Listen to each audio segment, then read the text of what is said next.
Don't build them like this anymore.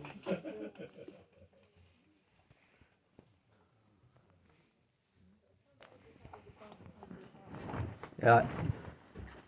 Right, if you'd like to come to this end and we'll tell everybody all about it, yeah.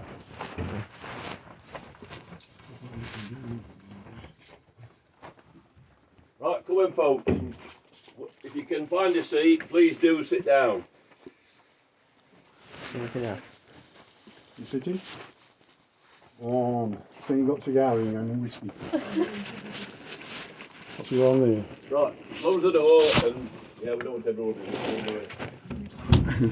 Right, I'll tell you the history of this vehicle. This was built in 1920 at Wolverton Carriage Works for the then chairman of the London North Western Railway. But sadly, before he could use it, travel the system, he died. And so it was transferred to the then chief engineer. But of course, in 1923, in any case, the LMS took, all these companies were combined into the big four, and the L&W became part of the LMS. The 1920s were a period of real economic depression. And the then Prince of Wales, who later became Edward VIII, said to the railways, I don't really want to be seen to be travelling around in the royal train. Have you got a railway coach you can let me use for when I want to go to various events? And so, for quite a number of years, His Royal Highness the Prince of Wales, later Duke of Windsor and Edward VIII, used this coach to travel throughout the country.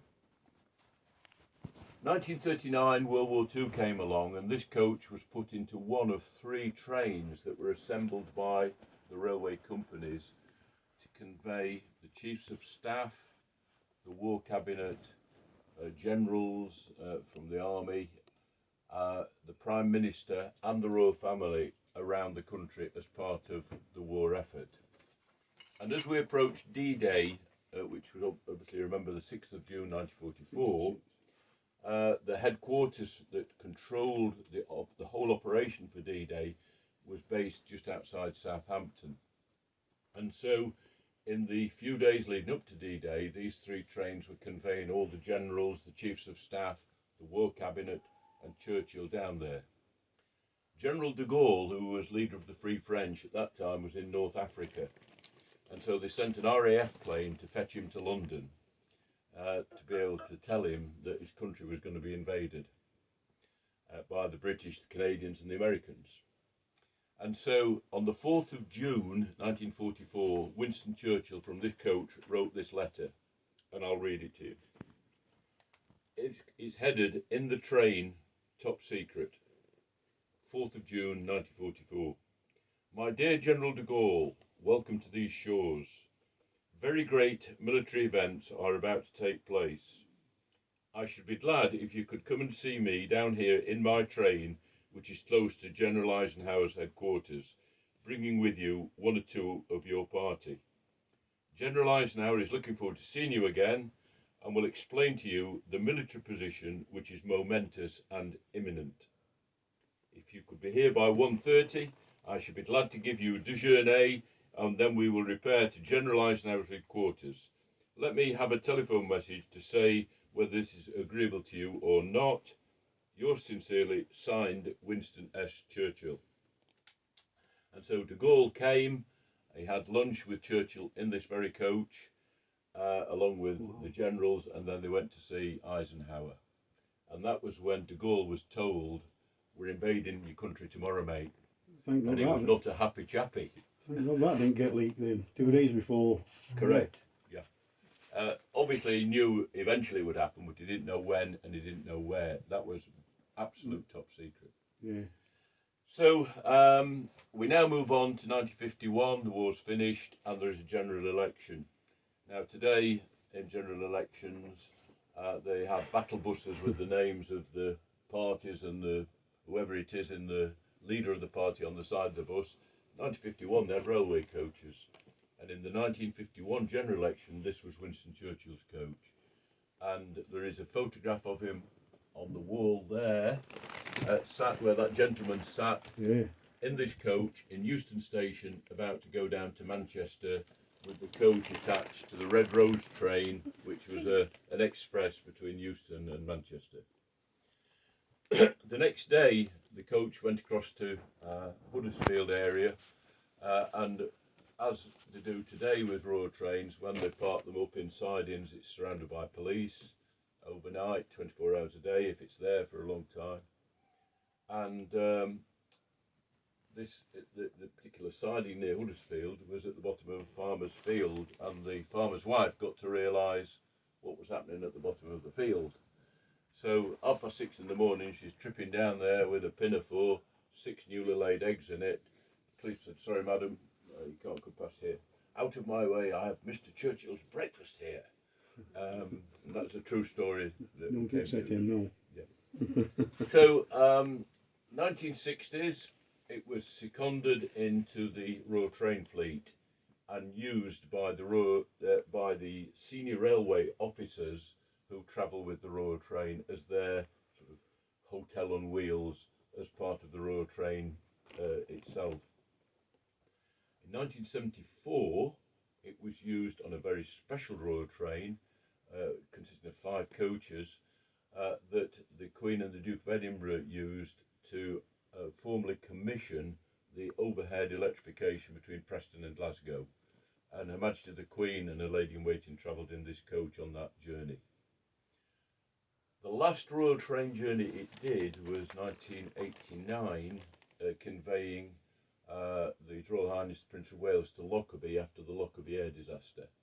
And immediately after that, all wooden-bodied vehicles on the railway system were withdrawn because of the Clapham accident, where wooden-bodied vehicles had concertinaed. And so this was gifted to the National Railway Museum, and it was parked in an army camp in Warwickshire for 10 years outside. I then got a call from a good friend of mine saying, "What are you doing tomorrow, bro?" "Well, nothing, why?" "I want you to meet me at Leamington Spa Station, 11 o'clock, just be there. See you then, bye." Phone down. So I went, not knowing what I was going to see or do, and I was taken into this army camp to this vehicle. We climbed in through one of the side doors here, and I remember squelching through the carpets. The carpets were absolutely sodden. The ceiling was hanging down. There was green on the windows. A lot of the side panels on the external side were falling off or missing, and it was in a very sad state of repair. So my friend said, "Well, what should we do about this? The National Railway Museum own it." So we got hold of the National Railway Museum and said, "Look, what are you doing with 45,000? And they said, "Well, we don't know really." So we said, "Well, we've been to see it, and if you don't do something, it's going to be scrapped in 6 months. But if you give it to us, we'll restore it. But you've got to give it to us." And with a bit of leverage, they gave it to the Princess Royal Class Locomotive Trust, which they're allowed to do. But it's one of only 3 vehicles the National Railway Museum have ever given away. So it's not many like it. So we now had a coach that we owned in an army depot. It needed a load of money spending on it.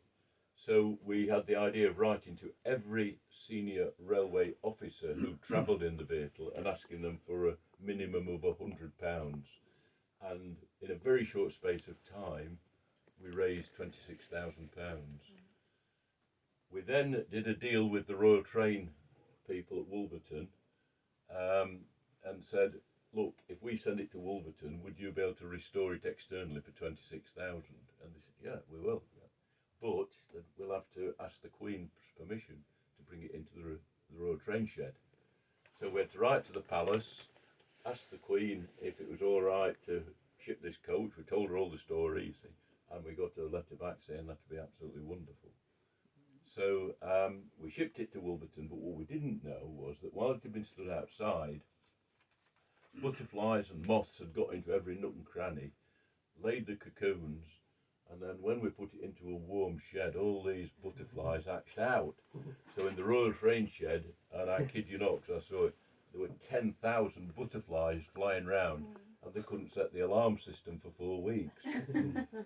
So we can laugh about it now, but it was a real panic at the time that the Royal Train sheds were unalarmed for 4 weeks.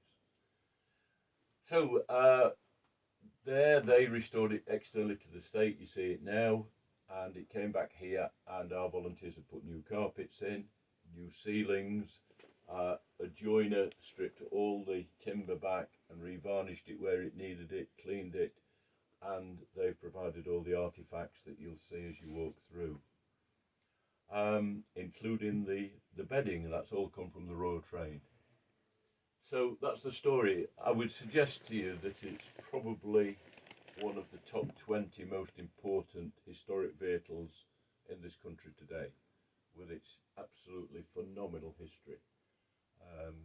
It is quite remarkable. So do enjoy it. You'll see 2 bedrooms here. The first one would have been used by Winston Churchill's detective, the second one by Churchill himself.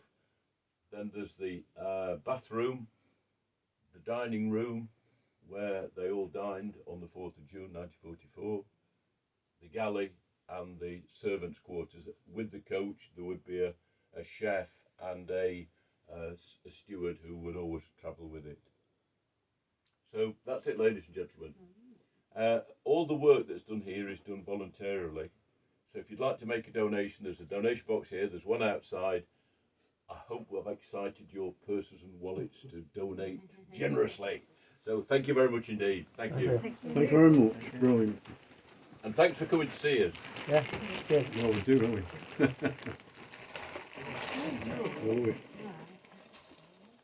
If you can make your own way through, I can go down, I'll leave this letter here, and then you can get out at the far end, because I've unlocked the door at the far end.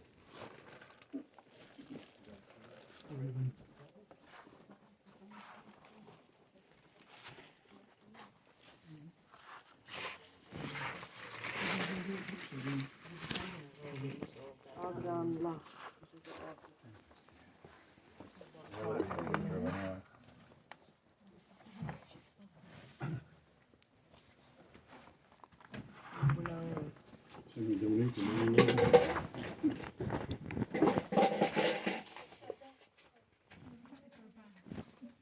Notice the Eisel toilet paper. Takes me back to school days. There's some money for that room.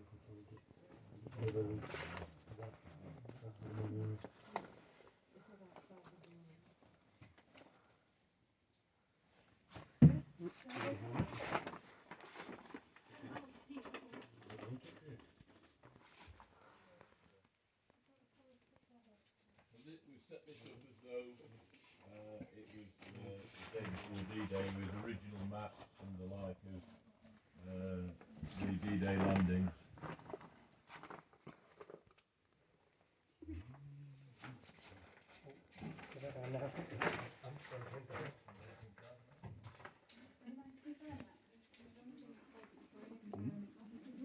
It says what? So then the sign outside, it's trying to confirm it was used by Churchill?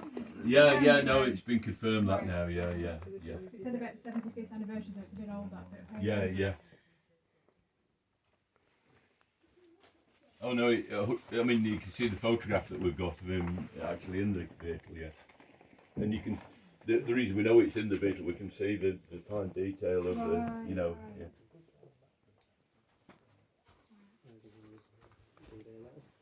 Sadly, none of the artifacts are original. These are ones we've just acquired to actually furnish the vehicle with suitcases and lights and typewriter and things like that. Yeah. Really well done.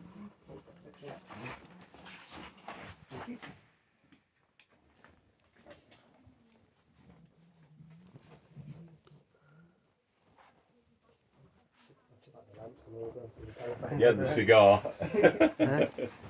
Thank you.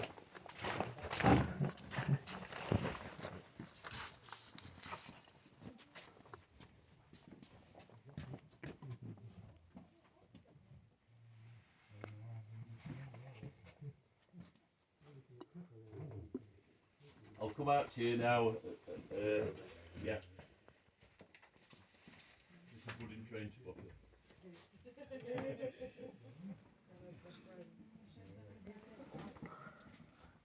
You can put the bricks on the door there.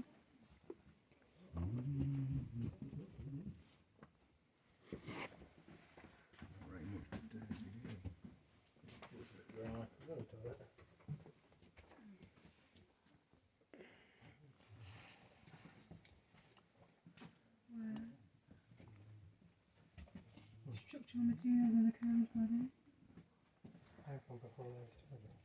You get no photo. I just would like to 1974. Ghost don't have no problem with me not taking photos.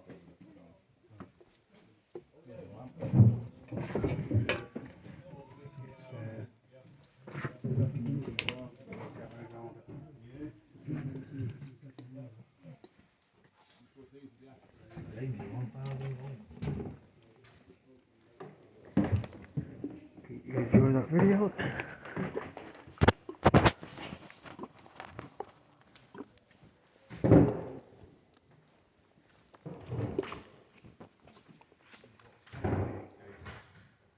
Like, comment and subscribe.